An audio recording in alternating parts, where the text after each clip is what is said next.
Hello, this is Chuck Ridgway, Automation Technology Manager at Horner. Thanks for joining us for another Tuesday live stream. Well, can you tell from my shirt that it's summer? Oh, you should be able to, and it's been a hot one so far. I do love summer. And today we're starting a new summer series. Here's the first topic. Hands-on with the new Micro Modular Controllers. So what is a Micro Modular Controller? Well, a modular controller is some of our new CPUs that we're going to be releasing this summer. As a matter of fact, we've already released two, the CPU200 and the CPU250. So it's going to be a CPU summer. That's our series. Okay, so if you haven't checked out the launch video, which is now available on YouTube, remember when we do our big launch webinars, we do them on Big Marker where you have to register, but we always make the recordings of that webinar available on YouTube. There'll be some overlap with that webinar and today, but not that much because today we're really focused on hands-on and getting connected with the CPU so you can get a running start.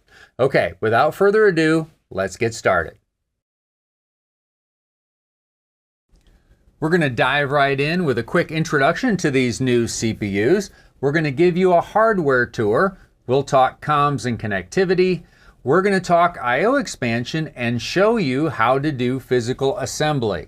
Then we're going to demonstrate how to connect with Cscape, and we're going to exercise the I/O on the bench. We've got a lot planned. Let's get started. Okay, so these new micro modular controllers, the CPU200 shown at the right on the bottom and the CPU250 shown at the upper right, those are the two newest members of the Horner Micro series. So yes, these aren't all-in-one controllers, but they share a lot of commonality with the Micro series and can be used in a lot of the same applications. They've both got enough memory and built-in I/O to cover most simple applications, and they include modular I/O expansion and a CPU logic capacity that allows it to swing above its weight or to handle even larger applications. And generally, these particular CPUs are going to be used in applications that just don't need a screen. We're going to do a tour of the hardware next. I'm going to show these slides just briefly on the screen so you can do a screenshot of this if you choose or a freeze frame. But most of our work is going to be done just showing you these on the bench through a video tour. So here's what the CPU250 looks like with a couple of OCS-I modules plugged into it. All right, we'll go through all those features on the bench here in a second. And here's what the CPU200 looks like, also with a couple of OCS-I modules plugged in. Of course, when you purchase these products, there's no OCS-I included. Let's just dive into a tour of the hardware now. Okay, let's take a physical look at our CPUs. Here's the package. You can see size-wise, it fits in the palm of my hand, not bad. All right, as we take a look at the hardware, we can see that it is DIN rail mounted, which is what you would expect. Also comes with this backplane connector installed, which of course can come out. Don't worry, you can't install it backwards or upside down. It only goes in one way, so that makes things nice and convenient. That of course is for adding OCS-I off to the side if you want to do that. Okay, also let's take a look at what else we have here. We have the standard OCS power plug, 3 pins, okay? And this will take up to 12 gauge wire. Now I don't see any reason to use wire that large, but it is available if you need it. Basically, I would recommend, 16, 18, 14, any of those would be much easier to work with than 12. I tend to lean towards 16 and 18, frankly, based on the current capacity and everything else, especially ease of working with it. Also, we've got a micro SD slot up here. Okay, as you can see, I've got one connected there. The front of the micro SD slot is on the left and the contacts are on the right. So you just slide it in, push it down, and you're good to go.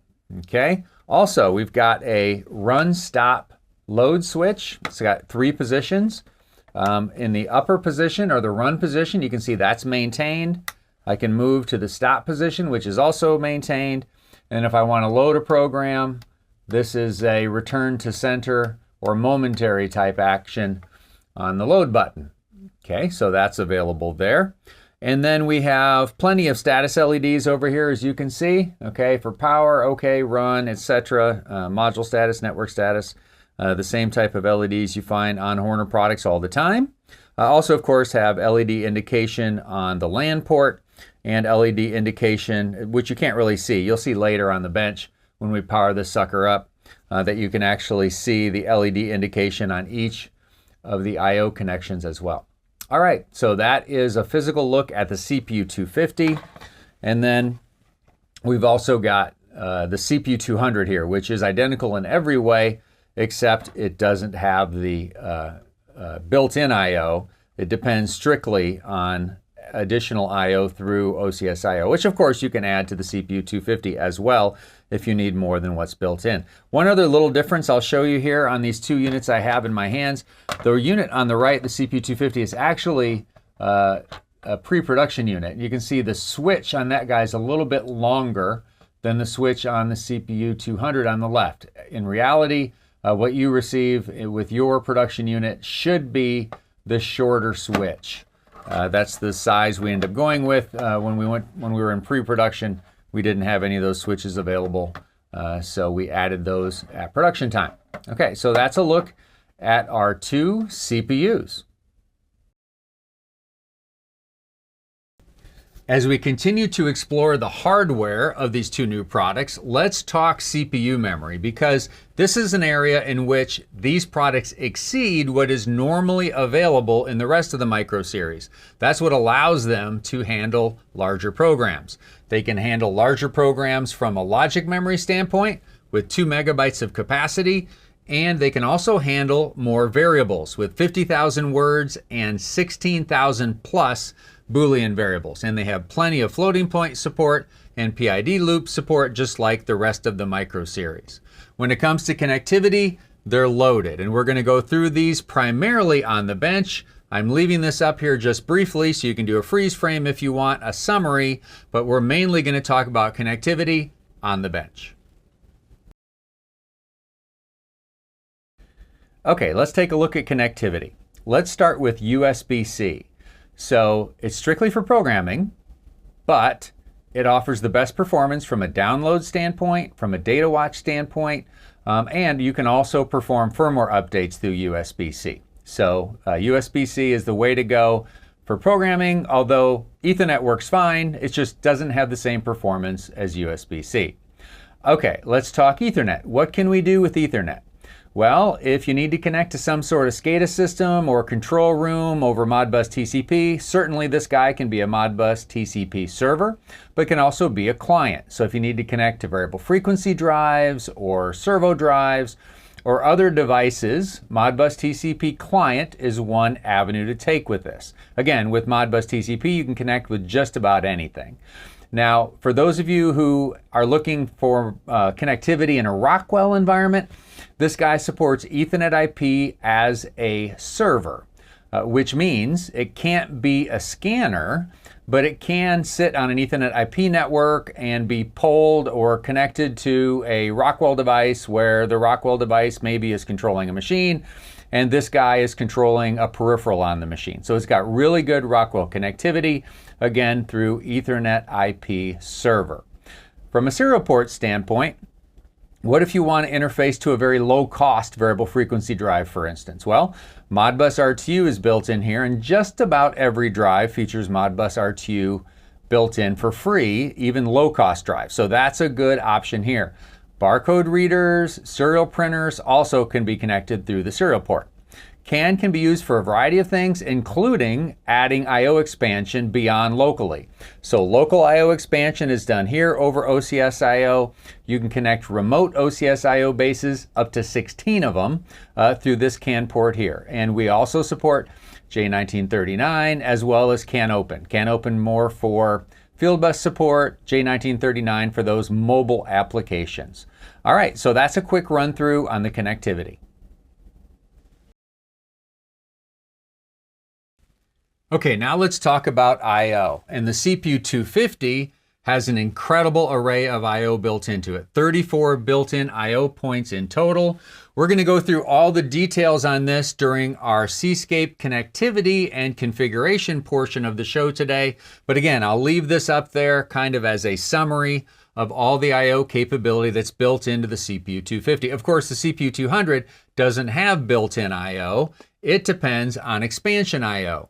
But both the CPU200 and the CPU250 can be expanded with up to 7 standard OCS-I/O modules plugged straight into the side on the normal OCS-I/O backplane. So local I/O here available as expansion with OCS-I/O. All right, and what OCS-I/O modules are available? Well, these days, this is a pretty mature product line with more being added all the time, but these are all the modules that are currently available, and we have several more we'll be launching later on this year. So lots of choices. You need to add relays, add relays. Need to add more analog, add more analog. Whatever the case may be, you've got the option with OCS-I/O. So let's show you how to go ahead and add additional I/O to the CPUs through a demonstration. Let's go ahead and do a little bit of assembly here. So what I'm going to do is I'm going to put my CPU on the DIN rail and I'm going to add 3 OCS-I/O expansion modules. All right, so this is the procedure I like to use. All right, let's start with the CPU.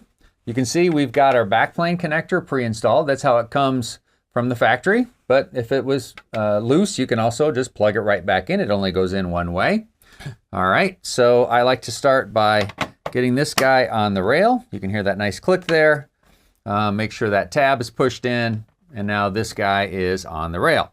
Okay, so I've got my 3 OCS-I/O modules I'm going to add. They each came with their own backplane connector, so I've removed those, and I'm going to assemble those now. All right, and then I'm going to snap them on the rail. Okay, you can see they're nice and snapped on the rail. And then I'm going to push them up tight against the CPU. So that's a nice tight connection there. All right, and then I'm going to assemble my OCS-I/O modules. And I can just use the DIN rail as a fulcrum, the top rail of the DIN rail, and just plug them in that way. Nice and easy. Okay, so that's assembled on the rail. Next, but not unimportant, is let's make sure that we have these guys nice and tight. So what I'm going to do is I'm going to add these clamps, okay, to the DIN rail. I'm going to back that off a little bit so that this tab is, or this piece of metal here is close to that edge. And then I'm going to assemble it on each side because we want to make sure that we have a good tight squeeze on the I/O and the CPU. So I'm going to start with installing this clamp here. Again, make sure this guy is backed off so I can get him easily on the rail. There we go. Put him on there. Okay, make sure we're nice and tight. Get my screwdriver in there, and this isn't a tiny screwdriver. This is a decent sized screwdriver so I can get some decent torque on it. And there we go. We've got a nice stack of, in this case, 3, but we could have as many as 7 OCS-I/O modules with our CPU and our end clamps. And if this was a CPU200, the process would be identical. Okay, when it comes to connecting using Cscape, you'll need to use Cscape 10.1 Service Pack 1, which is available from our website. And let's just dive right in and show you how to do the connection. All right, here I am in Cscape 10.1 Service Pack 1, so that's definitely the version you want to use, or later, of course, if you're watching this on a replay. Let's go back to the home menu, and now let's try and establish a connection with our CPU, and I'm going to be connecting to the CPU250. Okay, so let's go to the connection wizard first. And I like to talk to the CPUs over USB. It gives me the best performance both for downloads as well as updates with DataWatch. And so I selected USB. It came up as COM3 on my computer, and boom, there we go, we're connected. The CPU is in stop or idle mode there, as you can see. Now let's go to hardware config. Because the CPU was not connected when I fired up Cscape, we're still showing the default controller here for the connection. So let's select from the OCS-I CPU series here, the CPU250, which matches what I have. Okay, I've got a CPU250, and I will say OK. All right, now let's go ahead and finish the configuration process. So I'll go back into hardware configuration, and let's take a look at local I/O. Everything else in terms of, LAN configuration is pretty standard. That's the normal default LAN configuration there. CScan is selected by default, so that stuff's all very familiar. Let's look at the local I/O configuration, which is going to be the most different and new. All right, so we've got our 4 different areas of configuring the built-in I/O, just like we have these same 4 buttons for the built-in I/O for an OCS all-in-one controller. So we'll go through that to take a look at the details there. But we also have the ability, of course, to add OCS I/O modules to the side. So let's go ahead and do an auto-populate I/O, because in my case, I do have some I/O connected there. So let's hit auto-populate. It then asks, am I sure I want to do that? Because it will kind of bring everything back to default from a configuration standpoint. So I'm going to say yes. And boom, there we go. We've got our 3 I/O modules that auto-populated. That's awesome. All right, let's go ahead and configure this I/O. Starting with the digital inputs, we can select between positive or negative logic on the digital inputs. We can also select whether we want to use high-speed counting on the first 4 inputs. Okay, so we have our standard high-speed counting options that we'll find elsewhere in the Micro series. So very cool. All right, so that's the options we have under digital inputs. On the digital outputs, that should look familiar as well, with one addition. So yeah, we can have normal Q1 and Q2, which are 2 high-speed capable outputs, can be selected for normal operation, PWM operation, or maybe frequency. That's basically the same thing. You can use the outputs to fire based on an encoder position, for instance, so that's that mode. But these guys also support stepper, which you don't find elsewhere in the micro line. So that's very cool. We're going to cover that in a future live stream here coming up soon. All right, everything else is pretty much the same for the digital outputs. Now let's take a look at these flexible inputs. So these are amazing. So we have 8 standard digital inputs that we've already talked about. Now we have 8 flexible inputs. They can be either digital or analog. So when you use them as digital, you can select the range as either 24 volts, 12 volts, even 5 volts, which you run into from time to time, or you can even set a custom on and off threshold. Very cool. Okay, I'm going to leave these at 24 volts. But you can also select analog for each point. And again, this is configurable on a per point basis. And the analog can either be 0 to 10 volts, 0 to 20 milliamps, or 4 to 20 milliamps. And you can configure the scaling. So full 0 to 32,000 if you choose, or you can knock it down to 0 to 4,000 plus or minus 2, or 0 to 1,000. So lots of options there on the scaling even. And again, these are all settable channel by channel. You also have filtering. So if you set your channels for analog, you're going to want to filter the values so you have a good mix between stability and responsiveness. And 0 is no filtering, 7 is max. I usually like to start at a 3 and see how things go from there. That would be for all the channels that are going to be configured as analog. And then for digital ones, digital channels that you select, you can select between positive and negative logic. Now, what are all these config registers, config blocks? What are these?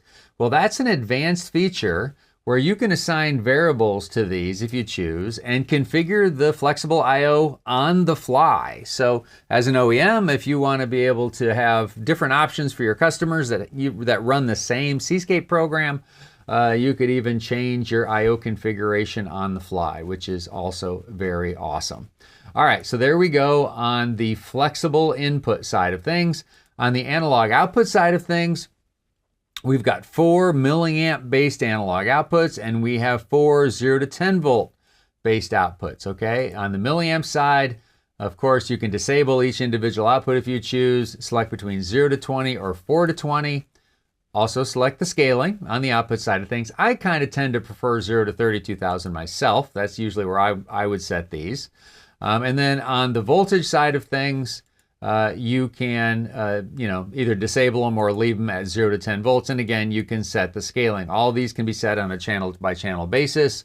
And in terms of holding last state, if the controller goes into stop mode, that's where you can decide, do I want to have it freeze at its current value, go to the minimum value, go to the maximum value, or even maybe go to a median or middle value.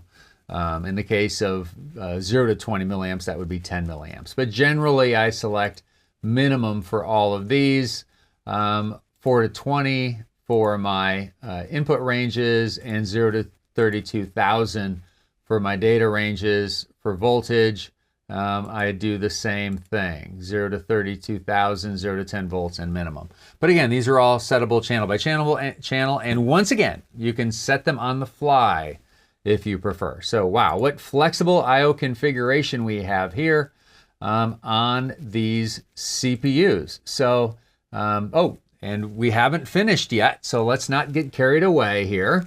Let's go into the Edit I/O button here. And since we do have I/O added, we definitely want to add a status block. What is a status block? Well, this is 10 consecutive integers. It's a variable we're going to assign here, 10 consecutive integers, which is going to basically allow us to see the status of the I/O. Okay, so in this case, I could do something like OCS-IO. Oops, I can't use a dash. Let's be smart here. OCS-IO status, and I can hit the config button here, go and set that for a dimension of 10 because that's how many words we have here, and I've got that configured. And then the default for your where your OCS-IO expansion starts in terms of addresses, that's a good idea. Just leave it at the default. You can change that if you want, but there's really no reason to. Okay, so we've added our status register. Now let's go in and take a look at how we configure the OCS-IO modules. Now this is just standard OCS-IO configuration. Okay, so this is a standard configuration you would do on any OCS-IO module. Again, this is the ADU module I have here, which is the universal analog input, 16-bit. And I can set things like the filtering, I can set the range, which you can see this is an incredibly flexible module. And I can set the scaling if I choose. Again, flexible scaling as well. And again, you can change the configuration, specific configuration on the fly. And then you can also change how often this guy is scanned. Okay, how often are we going to take an update from this guy? All right, so that's the ADU. We've also got a DAC here and a relay module as well. Now, if we want to see specifically where the I/O addresses start for each of these three modules, we can go to the More Info tab here, and it'll show us that here's where our AI, AQ, and Q variables start for each of these three modules. Now remember, these are zero-based terms shown in this dialog. So the way this is written here is zero-based. So it's, if you're going to use addresses, it's %AI 17 through 20, %AQ 25 through 28, %AQ 32 through 48. And of course, I'm using variable-based programming here. If I was using register-based programming, I would see that in the native %1 base addressing form. Okay, so that is the hardware configuration for the CPUs. And that's really what I wanted to show you in this get connected with the CPU as well as, you know, I/O configuration type demonstration. Okay, before we do our bench demo, I want to go through with you another useful piece of information when you're starting with a new controller from Horner. And that is, what is the I/O map that's used with that particular controller? So I'm going to have these up on the screen here for you. All this information is available in our user's manuals for the new CPUs, but I wanted to go through it with you just real quick so you can freeze frame these particular slides if you need them to give you a little head start. Okay, so the I/O that's built in all starts with I1, Q1, AI1, and AQ1 as you'd expect. So this table shows you how it's allocated. And then when you start adding expansion I/O, there are the starting I/O registers for expansion I/O there at the bottom of the screen. Okay, when you're using the high-speed counter that's built into the CPUs, here is the I/O map for that functionality. You can see there's a different I/O map, whether you're using totalizing, frequency, or pulse versus quadrature. Now, if you're using the high-speed outputs, there's a couple different ways you can use them. One is as a PWM. I've got the memory map shown there on the right for that. And then on the left, there's stepper functionality. And we're going to go through that in a video later this month, so stay tuned for that. All right, now when you do add OCS-I/O, you have to add that status register so you can get status details. And here's the details on what that status information gives you. All right, in our final demonstration, let's go ahead and exercise the I/O on the bench. All right, let's take a look at how we're exercising our CPU250 today. All right, I've brought out my handy dandy I/O simulator. If you are a regular Horner customer, I would recommend that you get yourself one of these. Very nice piece of kit, as my colleagues over in Europe say. Basically, we've got lots of ways of simulating I/O, from digital inputs to digital outputs, to encoder signals, to we can simulate analog input signals. We can simulate RTD signals kind of crudely, but it's there. So let me show you how I've got this connected today. There's a million ways to connect this. I'll just show you what I've chosen to do here. Okay, so first of all, the first two inputs, as we've mentioned before, are actually the first four inputs, are capable of high-speed signals. So what I've done is I've actually connected the encoder to inputs 1 and 2 here. Okay, so inputs 1 and 2 are configured for high speed, and this is a quadrature-based encoder. And then I've got 8 physical input switches, which I've wired to inputs 3 through 10. So those are set for just these physical inputs. Now, starting at input number 9, okay, starting at input number 9, we have 8 consecutive flexible inputs. So I've configured the first 2 flexible inputs just as standard DC inputs to connect here to my digital input signals. All right, these last 2 digital input signals, which are these slide switches here.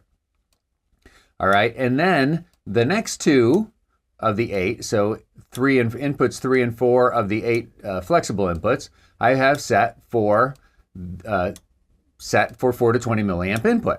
All right, so those are actually inputs 11 and 12, okay? Inputs 11 and 12 are flexible. They're configured for 4 to 20 milliamps. All right, now let's go to the output side. Now my first 2 outputs, digital outputs, can be usable for high speed, so I've decided to use them that way. All right, so I've configured them for high speed. All right, and we can see the status of those high-speed signals here, which are currently off. I'll exercise those in a bit. Now, the next 6 outputs, digital outputs, those are outputs 3 through 8. Those are basically just configured as standard DC output, so nothing special there. Okay, and that's pretty much how I have things configured.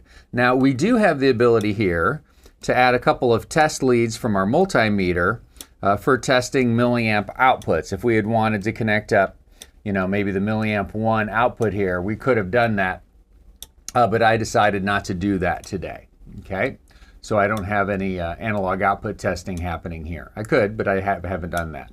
And then finally, this RTD pot, the signals for that RTD pot, those are connected actually here to my first expansion module, which is our 4-channel ADU100, which is a universal 16-bit analog in, which can support RTDs and thermocouples and those sorts of things, in addition to standard 4 to 20 milliamp and 0 to 10 volt. So I've got channel 1 here of my RTD pot set for RTD signals here on the ADU100.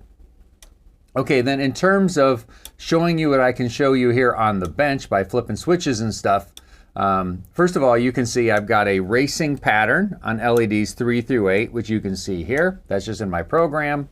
You can also see nicely that we do have LED indication, truly, on the terminal strips. You can actually see that working. So 3 through 8 are racing along just like 3 through 8 are racing along over here.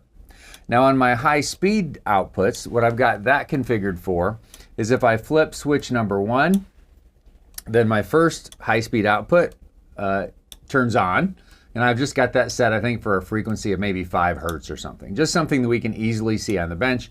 Of course, we can go to much faster speeds than that, 1K or better, I believe, on the output frequency there for PWM, but I've just got it set for 5 hertz. And I've done the same thing on switch number 2. So if I flip switch number 2 up, I've got my logic program to turn on a PWM signal at 5 hertz on the second high-speed output. Okay, so for the other, for changing the encoder and the 2 analog signals, simulating sensors and the RTD, I'll have to show you those in Cscape. So to exercise the encoder and the analog inputs along with the RTD, we turn to the data watch. So I've got variables that are tied to all those inputs here on the screen. Let's start with encoder position. So that currently has a value of 0. If I turn the encoder wheel on the I/O simulator, you can see that counting up. Okay, so that's happening there. On the first of the 2 milliamp pots, I will go ahead and increase the signal there. I think I've got that configured for 0 to 1000 scaling approximately. And then on the third one, I'll go ahead and start moving that down, okay, on the milliamp input. All right. And then on the RTD, that one's a little bit more crude. That's just that pot. I'm going to go ahead and turn that pot just a slight amount of a turn here on the downside will cause my temperature to go up there, as you can see. And in reverse, if I move the pot in a clockwise direction, you can see my temperature going down. So on the I/O simulator, the potentiometer has a inverse relationship with the temperature value here. So that's exercising the I/O that we have on our bench. And I know this is kind of reverse, but let's go ahead and take a look at how I configured the I/O, okay, now that we've exercised it. So I'm going to go to Hardware Config. All right, go to the Local I/O tab. And then here are the 4 normal I/O configuration buttons for the built-in input. All right, so let's take a look at how I've got the inputs configured. Positive logic for everything, quadrature on the first 2 inputs. Okay, so that's set there. Okay, 1 leads to count up is what I've configured that for. Okay, so that's the digital inputs. On the output side, I do have the first 2 outputs. Here's where I've configured those for high speed. All right, so that's the only changes there. On the flexible inputs, remember I said that the first 2 inputs were set for digital, 24 volt range, and the next 2 were set for analog. So these are the 2 connected to the last 2 switches, switches 7 and 8. These are the 2 selected to the 2 milliamp pots on my I/O simulator. And you can see, yes, indeed, I did scale from 0 to 1000 on the analog. Okay, so that's on the analog input side. I didn't do anything on the analog output side. So that's it. So that's my configuration of the I/O itself. Now let's go take a look at how I've configured this ADU100 and the other modules. So we'll double click here. You can see here that I've disabled all the channels except for the first one, which I've got set for RTD PT100 degrees C temperature range. All right, so I believe my data now is coming back in 10th degree Celsius increments. And I've configured that at the default of updated readings every 100 milliseconds. And I've cranked up the filtering a bit there. That pot is a little bit crude on the I/O simulator. Okay, and then everything else is pretty much default. I didn't really do anything with the analog output configuration or the relay configuration. So that's the I/O configuration that I have here on my demo. Just to run you through the logic real quick, just to show you what's happening here. This is a little bit of logic for creating my racing LEDs. All right, this is the logic that turns on and off my 5 Hertz output. Okay, so we have a variable for duty cycle and another one for frequency. Duty cycle is scaled for 32,000. So for both of the two PWMs, I have it set for 50%. So 16,000 out of 32,000, which is the scale, means a 50% duty cycle. Okay, and then the frequency variable is where I set my frequency. So I vary between 0 or 5 Hertz, depending on the position of the switch. And of course, I have the appropriate analog output registers tied to these particular variables. Let's take a quick look at those now. Okay, so let's go to program variable here. Here's our program variables. And if I go to my global variables and I go down and take a look at my duty cycle and frequency for my 2 PWMs, you can see those are tied to AQ 13, 15, 17, and 19 as double integers because those are the control registers for PWM. Okay, all right, so that's what's happening with that particular ladder logic. Okay, on the RTD input side, I'm just reading in the value from the ADU100, that first channel there, as a raw input and doing some scaling on it. Then I actually have a little bit of additional just kind of LED exercising or relay exercising that I'm using for my relay outputs that are tied to the relay module that's connected there on the bench. Okay, so that's what's going on with that. Let's take a look at the high-speed counter variables because if you remember when we go to the data watch, we had an encoder position variable. How is that one mapped? Let's take a look at that. So we'll go back to the program variable window and we'll find the encoder position variable, which we have found here. And that one is tied to the accumulator of high-speed counter number 1, which is AI9 is the analog input register there. So we tied that double integer value over to the encoder position variable. All right. And I think that's really most of what we've got here in the demo. Not much else going on there. So hopefully you found this bench demo useful. Okay, so that does it for our topic for today. Now, just to give you a little bit of a preview, we've got even more of these new modular controllers coming yet this year. And the next ones we release are also going to include support for what we call HMI Connect touchscreen components. They're not HMIs that require programming or configuration. They're strictly hardware components that you plug in with a standard cable and you use them. So they program the CPUs 260 and 300, that'll be the next to get released, programmed just like an OCS with the screens and the logic included in the same project. And you simply add the HMI Connect touchscreen of the size that you're looking for. So these are more exciting products coming later this year, so stay tuned. All right, lots of ways to interact with Horner online through our website, through our YouTube channel, as well as LinkedIn. All right, our series is a CPU summer. And so we've got several new videos coming this month, all geared around this exciting new CPU250. So today we did our hands-on. Next week, we're going to be interfacing stepper motors. The week after that, variable frequency drives. We're going to be using the Ethernet IP interface on July 22nd. And then we're going to show you, if you happen to be using one of Horner's existing RCC controllers, how you can migrate from that controller over to the CPU250. All right, so we've got a lot planned for you for July with our CPU summer. If you haven't subscribed to our channel yet, don't hesitate to do so. It doesn't cost anything. And if you choose notifications when you subscribe, you'll be notified every time we go live or every time we post a new video. Okay, so until next week, when we continue the CPU summer, let's all get out there and do some good.